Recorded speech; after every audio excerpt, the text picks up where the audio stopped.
হবে। এই জন্য আমরা হিন্দুরা শ্রেষ্ঠ জিনিসটাকে এবার বেছে নিয়েছি, সেটা হলো দাঁড়িপাল্লা মার্কায়। কিভাবে বলেন? তোর হাঁসের মধ্যে সর্বশ্রেষ্ঠ কি? রাজহাঁস। মিস্ত্রির মধ্যে সর্বশ্রেষ্ঠ কি? রাজমিস্ত্রি। প্রাসাদের মধ্যে সর্বশ্রেষ্ঠ কি? রাজপ্রাসাদ। আর নীতির মধ্যে সর্বশ্রেষ্ঠ কি? আবার বলেন। নীতির মধ্যে সর্বশ্রেষ্ঠ হলো ইসলাম। আপনারা ভুল বলেছেন। নীতির মধ্যে সর্বশ্রেষ্ঠ হলো ইসলাম, এবং এই সেই ইসলামের নীতিকে আকৃষ্ট হয়ে আমরা হিন্দুরা এবার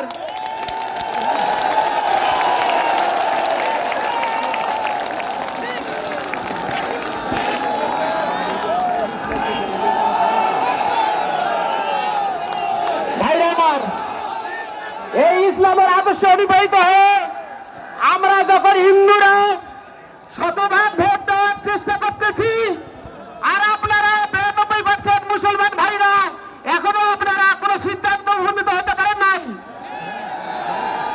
তাই আমি বলছি, উলুক ফুলুক বাদ দেন। আমরা যখন আসছি আপনারা সবাই দাঁড়িয়ে পথে এসে দাঁড়ান। এই বলে আমি আমার সংক্ষিপ্ত কথা শেষ করছি। ভাইরা আমার, আপনারা সবাই দাঁড়িপাল্লার ভোট দিয়ে জয়যুক্ত করবেন, রাজু ভাইকে এমপি বানাবেন, আর শফিকুল ভাই রাজু ভাইকে মন্ত্রী বানিয়ে এই এলাকায় পাঠিয়ে দেবে ইনশাল্লাহ।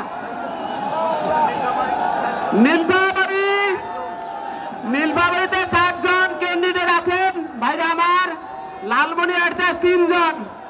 আমরা 7 জন ক্যান্ডিডেটের প্রতি দোয়া চাচ্ছি। আপনারা সকলকে দোয়া করবেন।